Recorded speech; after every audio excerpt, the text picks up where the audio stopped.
Thank you for joining our Fall Pulse product recap. I'm Nicole Quick. I'm the Director of Product Marketing and Customer Marketing here at Contentstack. And today I am thrilled to be joined with Drew. Drew, do you want to give a quick introduction? Yeah, I'm Drew Lananga, Senior Director of Data Products here at Lytics. I came to at Contentstack. I came by way of the acquisition earlier this year. So excited to be part of the tribe. Yeah, we're excited to have you. I know we gave everyone a kind of a quick turnaround with John not being here this time, but we're excited for you to be in the product marketing hot seat. It's going to be our new podcast. I could probably start. No one steal my idea.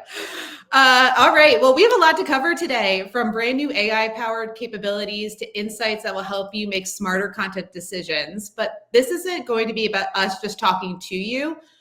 We did a different format this time, so we can hear your guys' feedback, your reactions, and any questions along the way. So we have a whole team that's behind driving our chat today. So if you have questions, please pop in and ask them, and we'll get to them, and then we'll bring some up during our conversations. So to get us started, I want to launch a quick poll, and we'll look at the results in a little bit. But which update are you guys most excited about? Our Agent OS, data and insights, or our personalization features?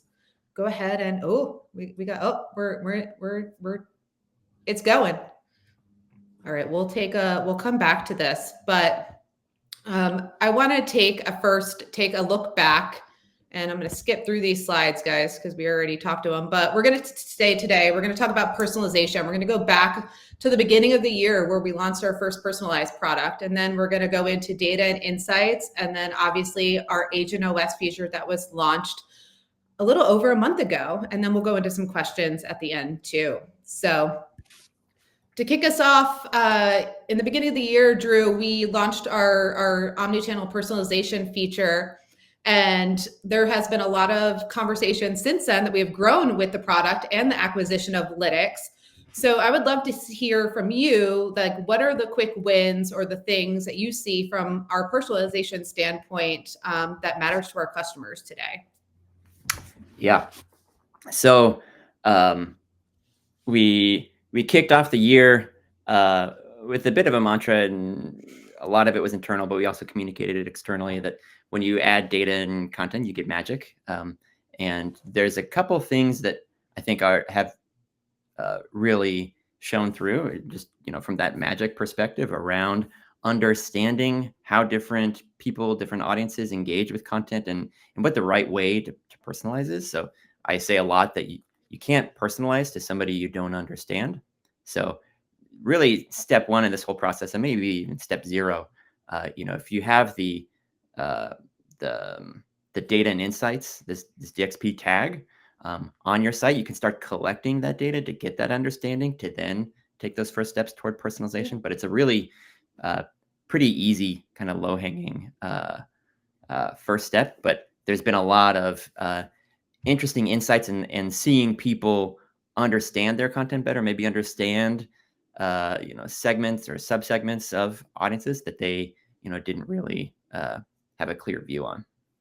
Yeah, I know there's quite a few hurdles that people are trying to get through with, like, our siloed systems and then scaling and not having like effective campaigns today. How are we helping fix these problems through these different areas of scaling our personalization?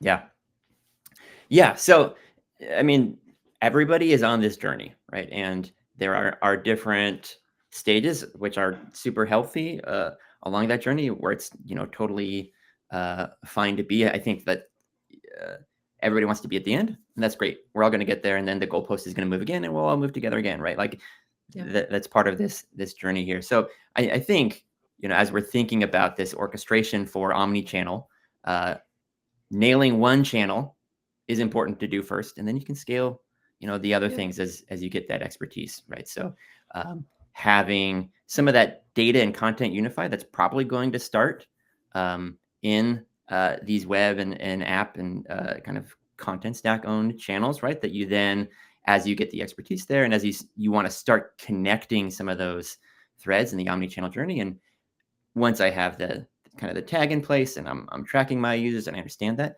then I can layer in email, and then I can layer in ads, and then I can layer in other messaging channels. So, you know, I think having a plan, knowing where you want to go is really important, but also, you know, starting where you're at is also super important. So, and with that, I know that we said from like step one was downloading the tag, and we're going to get into like data and insights in a little bit too. But with that tag, I know we've launched like the Audience Insights app, and then these Opportunity Explorer inside the CMS. Do you want to take some time and walk people through that?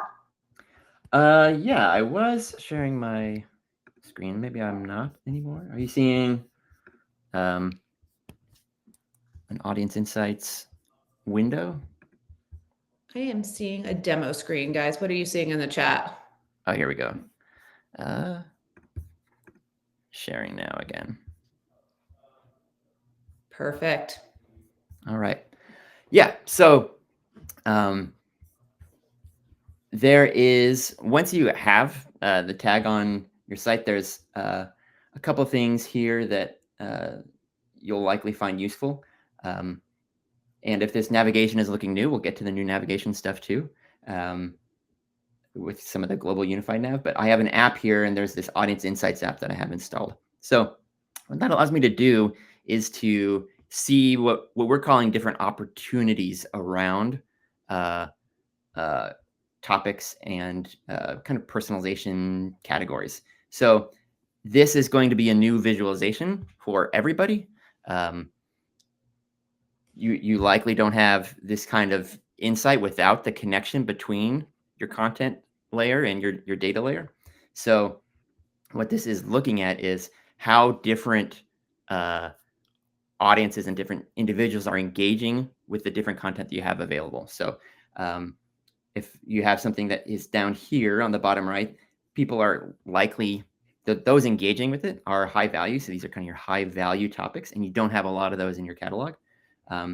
So these are really great opportunities to invest in from the content strategy perspective. Things here at the top are a little more prevalent in your catalog. You probably don't have to invest in those. And things here at the bottom left, you know, you don't have a lot of, and they're not driving a lot of value. You know, so just from your planning and kind of coordination, how you're thinking about content, this starts to kind of immediately identify some of those first steps. That's awesome. I mean, that's like a huge step in building your content strategy plan for your teams and what you're looking at. And if you feel like there's areas of opportunity, this is a great way to verify that of what people are looking at and those bigger wins to move forward with. So this is awesome. What else do you got?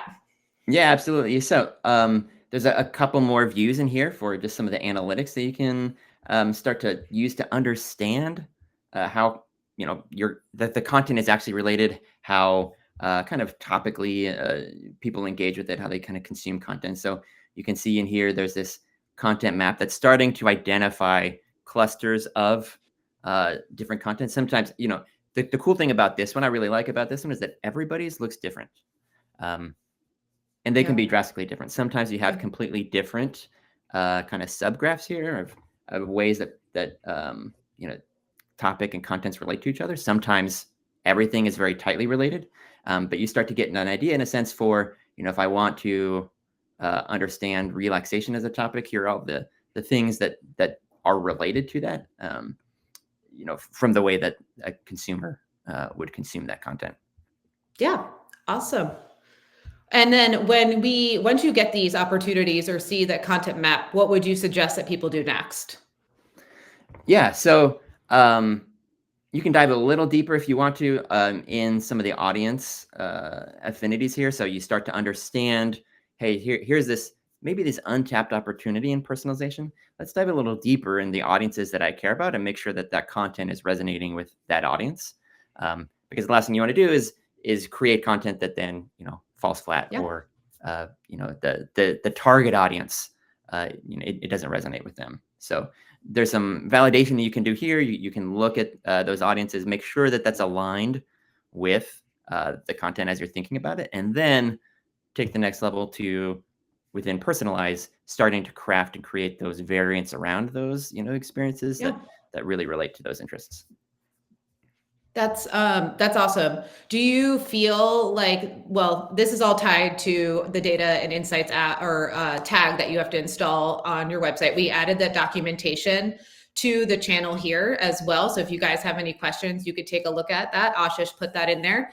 But that's like the first step to get this data, and it's a free tag that you can install onto your Contentstack instance, and then start. It takes a little bit to start populating, but this is where you would find that next, correct?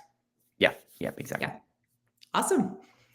All right. So as we go through this from personalization, I really want to take some time to dive into our data and insights, formerly Lytics product. We had a poll in that kind of comes back to what's public, like what is actually powering all these experiences and opportunities inside our CMS. So the poll, some people have already answered it. It was like, what is your top challenge with customer data today? And it looks like 80% said silos, Drew. So how do we help determine and bringing the data together to know what to do next, or where to even start with our customer data? Yeah. Yeah. That's a refrain we hear all the time. Heard it for years. People want to break down silos. And the reality is, as we're, in the AI world we live in today, as we're generating more and more data and more channels, that unentrenching ourselves from those kind of centers of gravity, it's not easy. It's not like an automatic, it's not a given, let's say. So yeah. I will hop into some of the data and insights application here within Lytics. There's a couple of things, as you're thinking about bridging some of those silos together. When you connect data within data and insights, a lot of that identity resolution that's necessary to unsilo that data happens automatically, right? If the silo is the issue, what you have to do is say, you know what, Nicole over here is the same Nicole that's over here. And that can be a tricky task for a lot of people. So there's a lot of there's over 250 integrations here out of the box. So likely, your marketing stack is covered. So when you do want to be able to connect those individuals in those opportunities, unsiloing that data is just a couple of clicks, which is pretty nice.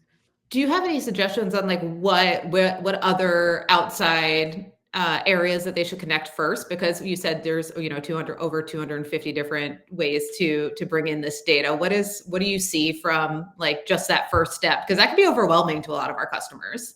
Yeah. So I'd say there are a couple first. Principally, I think the data and insights tag and consuming that web content is most important, especially from the perspective that we're taking from the content side here.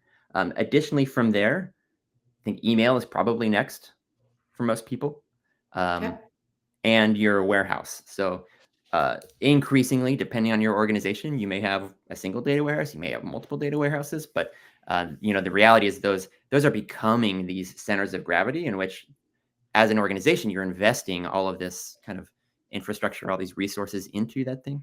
So being able to leverage that and get data out of there is super important. Getting data out of a warehouse is not always easy. So you can do that pretty straightforward. We won't go through it in probably this demo here. Just, we want to get some coverage, but I think it's probably tag, email, and warehouse.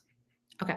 Awesome. We are going to have, just so you guys are aware, we are going to have a data and insight small group demo coming up next month. So we're going to really deep dive into the new capabilities that are there and the existing capabilities and how you guys could leverage them. So we'll take a look, keep an update on our events. So you'll hear from Drew and Asha sooner than later about all those capabilities. But are there any misconceptions that you've seen between data activation that you can clear up, Drew, like with the CDP world? And I put in quotations. Yeah. I think the biggest misconception is probably that it's hard.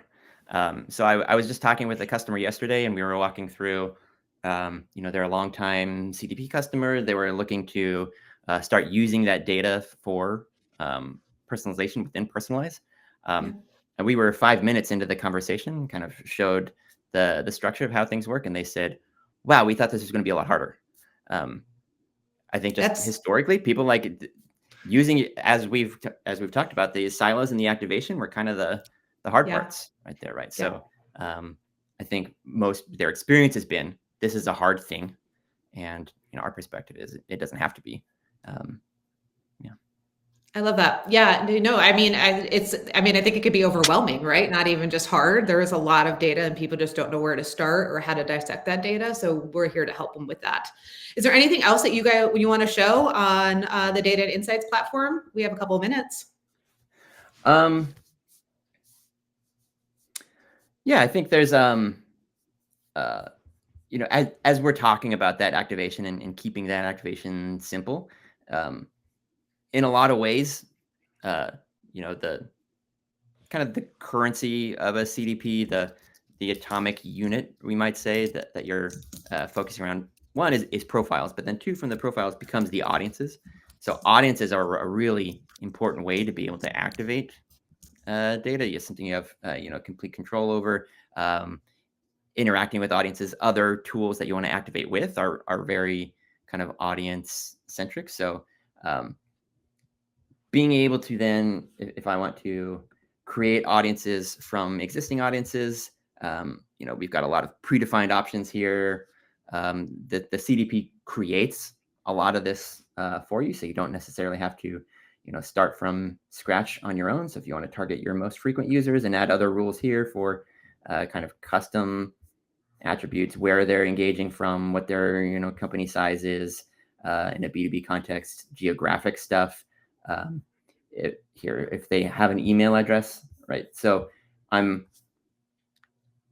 engaging here with my data in a way that it's all just here at my fingertips. It doesn't you don't care where that data came from. So as we're talking about silos, like I'm incorporating data from my ESP and from my web layer here in a way that just feels pretty natural, and you get an immediate sense of who you're targeting, how big that audience is, what the composition of that is. So I think back to the point of, hey, this can be a lot easier than it might feel.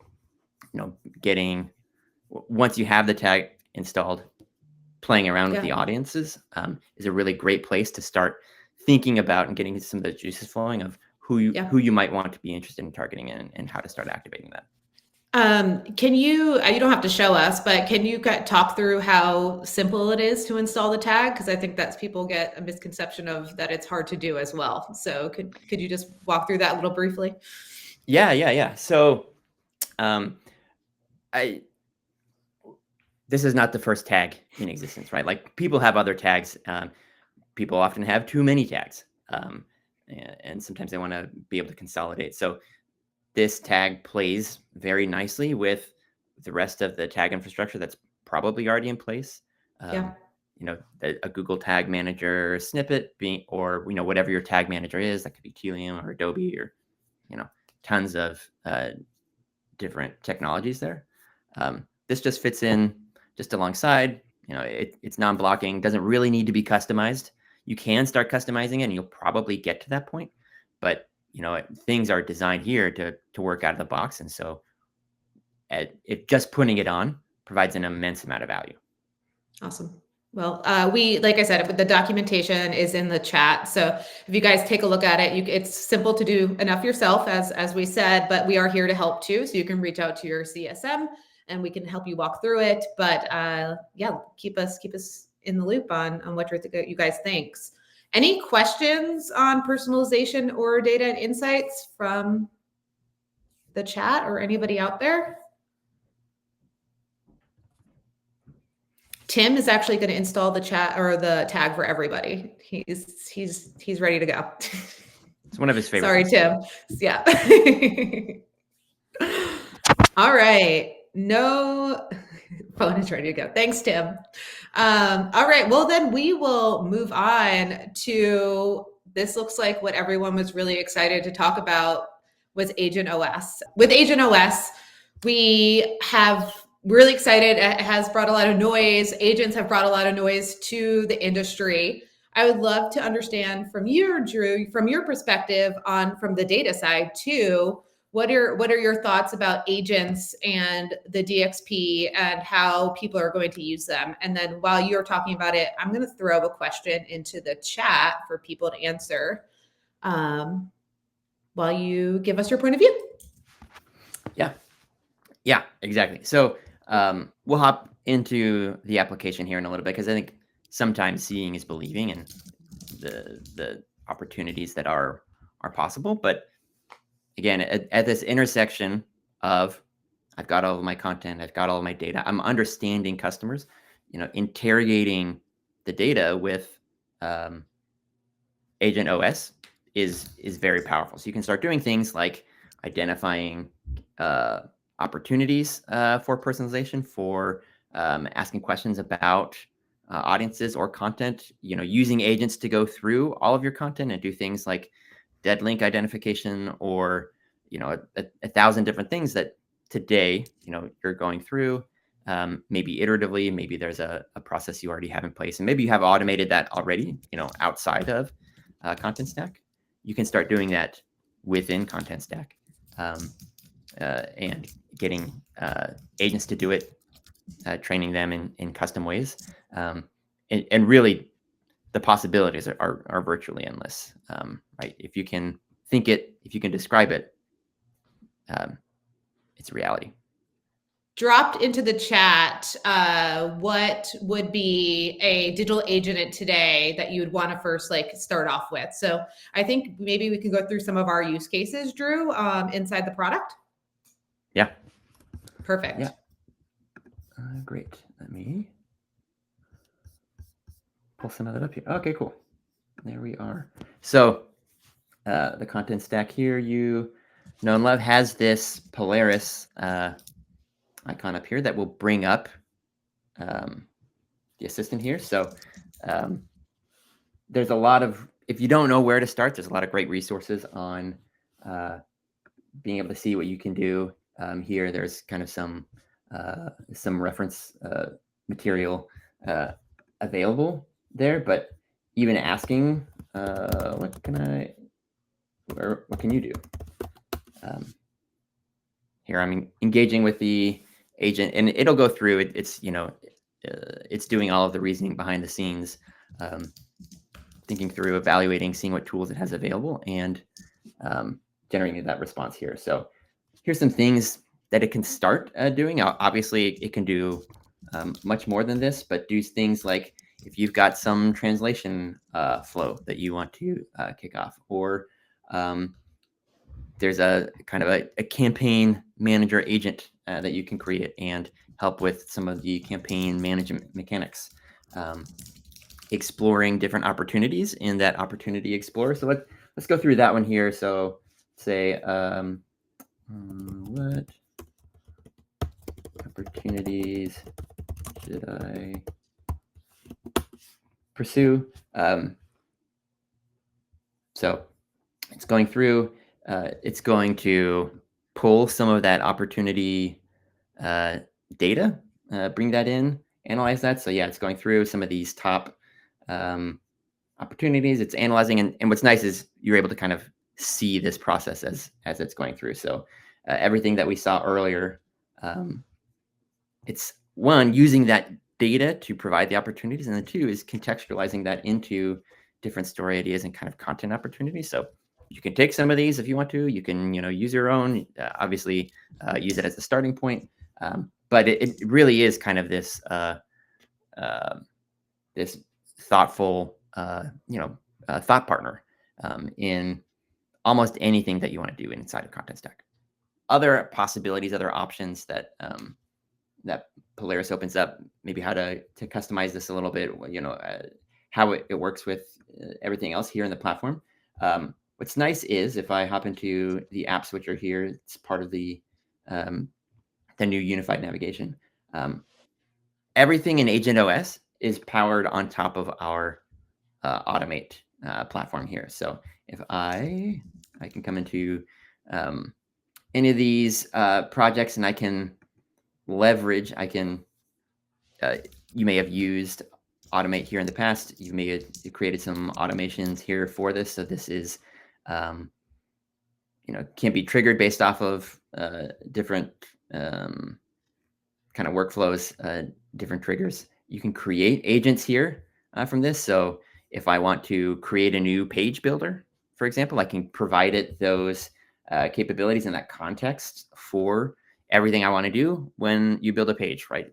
Every time we have a new page, we need to go through X and Y and all the way, however many steps you have. You can set that up here in the builder. And then what's nice is then Agent OS is going to have insights into all of the agents that you have available. So when you say, help me build a page, it can leverage this page builder to make that happen. So awesome. Yep. Yes, thank you.